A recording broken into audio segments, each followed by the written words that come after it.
भारत के सबसे स्वच्छ शहर इंदौर में 14 लोग गंदा पानी पी के मर गए, लगभग 1400 लोग बीमार हुए और उसमें से 200 लोग भर्ती हुए। हमेशा की तरीके फिर से वही तू मैं आरोप प्रत्यारोप, नूरा कुश्ती, बतौलेबाजी, तू चोर मैं सिपाही। केवल और केवल रूट काज के ऊपर कहीं चर्चा नहीं हो रही है, परमानेंट सोल्यूशन के ऊपर कोई चर्चा नहीं हो रही है। बस बयान पे बयान, बयान पे बयान हो रहे हैं। डेली चेकलिस्ट बनी है कि नहीं बनी है, वीकली चेकलिस्ट बनी है कि नहीं बनी है, मंथली चेकलिस्ट बनी है कि नहीं है, और ईयरली चेकलिस्ट बनी है कि नहीं है, इसके ऊपर चर्चा नहीं हो रही है। ये जो पानी की टंकी है, इसका मेंटेनेंस कितने कितने दिन पे होना चाहिए और कितने कितने दिन पे हुआ है, इसके ऊपर बात नहीं हो रही है। भाई पानी अगर जहरीला हुआ तो या तो अंदर से पानी जहरीला आया, या कहीं पानी किसी ने कोई पाइपलाइन मिक्स हो गई, वहां से जहरीला पानी आ गया, या किसी ने जानबूझ के उसमें जहर मिला दिया। कुछ तो हुआ है ना। जमीन के नीचे जहरीला पानी होने की संभावना बहुत कम होती है। दूसरी संभावना यह है कि उसमें कोई आसपास कोई फैक्ट्री हो, उसमें जहरीला पानी था, वो आके मिक्स हो गया। और तीसरी संभावना यह है कि किसी ने जानबूझ के उसमें जहर मिला दिया हो। इसके ऊपर बात नहीं हो रही है। बस वही तू मैं आरोप प्रत्यारोप, नूरा कुश्ती, बतौलेबाजी। और जानते हैं क्यों? क्योंकि इसी मध्य प्रदेश में भोपाल गैस कांड हुआ था। न किसी को फांसी हुई, न किसी को आजीवन कारावास हुआ, न किसी की प्रॉपर्टी जब्त हुई, और बाकी सजा देना तो छोड़िए, कंपनी के मालिक को फ्लाइट में बैठा के खुद ही नेताओं ने विदा किया था। दुर्भाग्यवश उसको हम लोग भूल चुके हैं। तो हमारे देश में एक के बाद एक घटनाएं हो रही हैं, 2-3 दिन मीडिया हाईलाइट बनता है, अखबारों में छप जाता है, लोग वीडियो शेयर कर देते हैं, अपने अपने राजनीतिक हिसाब से लोग उस पर अपना अपना कमेंट भी दे देते हैं। लेकिन कभी इस बात पे चर्चा नहीं होती कि ये जो भारत में इतना हो रहा है, जापान में क्यों नहीं होता, सिंगापुर में क्यों नहीं होता। लोग गंदा पानी के पी के मर रहे हैं, लेकिन मूल कारण अस्थायी समाधान की बात नहीं हो रही। लोग एयर पोल्यूशन के कारण मर रहे हैं, वाटर पोल्यूशन के कारण मरते हैं, लैंड पोल्यूशन के कारण मर रहे हैं, रेडियो एक्टिव पोल्यूशन के कारण मर रहे हैं, प्लास्टिक पोल्यूशन के कारण मर रहे हैं, लेकिन मूल कारण अस्थायी समाधान की बात नहीं हो रही।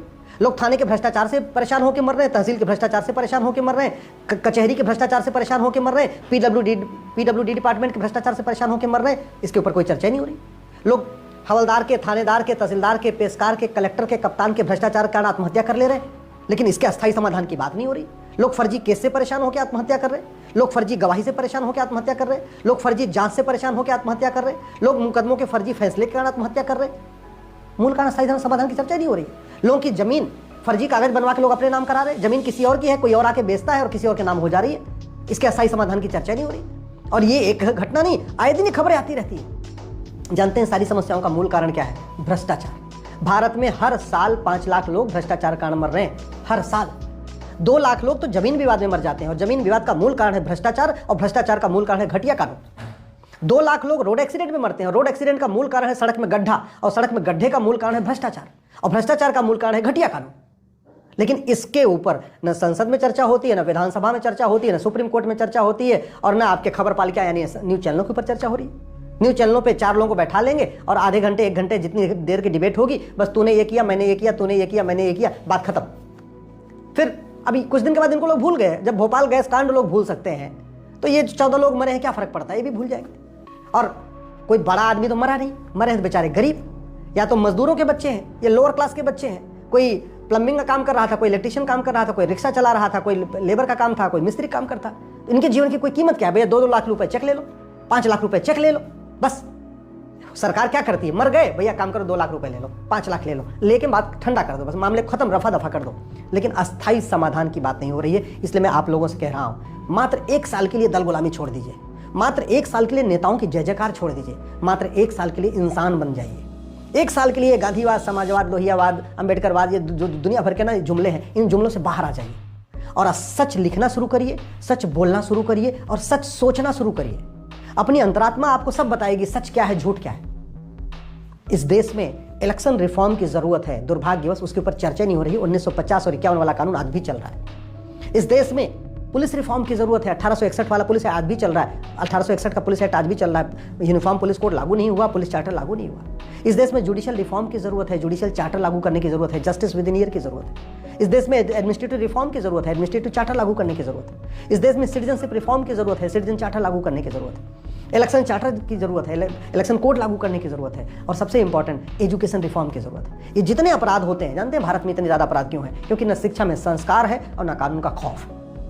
शिक्षा में संस्कार इसलिए नहीं है कि सीबीएसई बोर्ड जो अंग्रेज बना के गए थे वो आज भी चल रहा है, आईसीएसई बोर्ड जो मिशनरियों ने शुरू किया था आज भी चल रहा है, और हमारा जो वैदिक गुरुकुल एजुकेशन सिस्टम था वो आज भी कहीं कोने में पड़ा हुआ है, उसके साथ आज भी सौतेला व्यवहार हो रहा है। बातें हम कुछ भी कर लें, कड़वी सच्चाई है।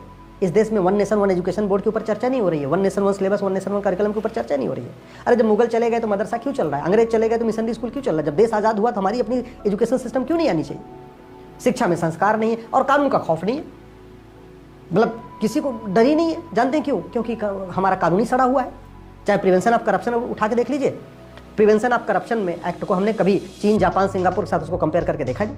हमारा घूसखोरी वाला कानून सड़ा हुआ, हमारा कमीशन खोरी वाला कानून सड़ा हुआ, जमाखोरी का कानून सड़ा हुआ है, मिलावटखोरी का कानून सड़ा हुआ है, कालाबाजारी का कानून सड़ा हुआ है।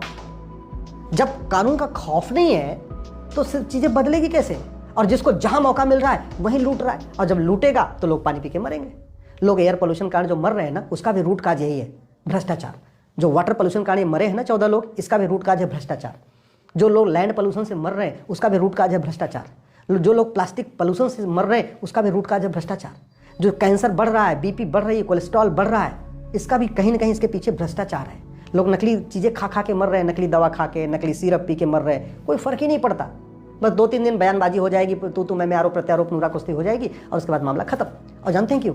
क्योंकि इन नेताओं को लगता है कि आम जनता ये बेवकूफ़ है, और है भी, क्योंकि आम जनता वो समाजवाद, लोहियावाद, अम्बेडकरवाद, गांधीवाद, पेरियारवाद के जुमलों में फंसी पड़ी है।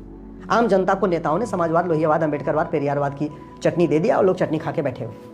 उनको पता है इनको कोई फर्क नहीं पड़ता, एक बोलेगा दूसरा के डिफेंड कर लेगा। सच, जब तक आप सच नहीं सोचेंगे, जब तक आप सच बोलेंगे नहीं, और जब तक आप सच लिखेंगे नहीं, और जब तक आप सांसदों विधायकों को रिस्पॉन्सिबल और अकाउंटेबल नहीं बनाएंगे, जब तक आप सांसदों और विधायकों से खुल के सवाल नहीं करना शुरू करेंगे, सिस्टम नहीं बदलेगा, व्यवस्था नहीं बदलेगी। रत्ती भर भ्रष्टाचार कम नहीं हुआ है, रत्ती भर। मुझे कोई एक डिपार्टमेंट बताइए जहाँ रत्ती भर भ्रष्टाचार खत्म हो गया हो, चाहे वो थाना हो, चाहे तहसील हो, चाहे नगर निगम हो, चाहे पीडब्ल्यूडी डिपार्टमेंट हो या हेल्थ डिपार्टमेंट हो। सड़क बार बार टूट रही है, भ्रष्टाचार कारण। सरकारी हॉस्पिटल बदहाल है, भ्रष्टाचार कारण। सरकारी स्कूल बदहाल है, भ्रष्टाचार के कारण। नगर निगम बदहाल है, भ्रष्टाचार के कारण। पाइपें, ये जो पानी के लोग जहरीला पाइप पिए हैं, अगर ये बाहर से मिक्सिंग हुई है तो जांच में पता चलेगा। तो स्वाभाविक सी बात है, यानी पाइप टाइम पे बदलना चाहिए था, बदली नहीं गई। और ये भी हो सकता है कागज में पानी की पाइप बदल दी गई हो और बाद में बदली नहीं गई। जहां भी पानी सप्लाई होता है उसकी एक चेकलिस्ट होती है, हाँ भाई उसमें डेली चेक करना है, उसमें ये 4 चीज़ें डेली चेक करनी है, 5 चीज़ें वीकली चेक करनी है, ये 10 चीज़ें मंथली चेक करनी है, ये 10 चीज़ें ईयरली चेक करनी है। और चेकलिस्ट तो कागज पे भर दी जाती है। क्यों? क्योंकि ऊपर से नीचे तक चेकलिस्ट अगर भरेंगे तो कुछ काम करना पड़ेगा, कुछ काम करना पड़ेगा तो कुछ सामान लगाना पड़ेगा, और वो सारा सामान कागज पे लग जाता है। ये जो 14 लोग मरे हैं, इसके पीछे भी भ्रष्टाचार है। भारत में हर साल 5 लाख लोग भ्रष्टाचार के कारण मर रहे हैं, और ये इसको रोका जा सकता है। 90% भ्रष्टाचार तो साल भर के अंदर खत्म किया जा सकता है। अगर 100 रुपये से बड़ी नोट बंद कर दें, 1000 रुपये से ऊपर कैश लेन देन बंद कर दें, 10,000 रुपये से ऊपर प्रॉपर्टी को आधार से लिंक कर दें, भ्रष्टाचारियों का narco polygraph brain mapping test करने, भ्रष्टाचारियों की नागरिकता खत्म करने, भ्रष्टाचारियों की 100% प्रॉपर्टी जब्त करने, और चीन की तरीके भ्रष्टाचारियों को फांसी देने के लिए कानून बना दें।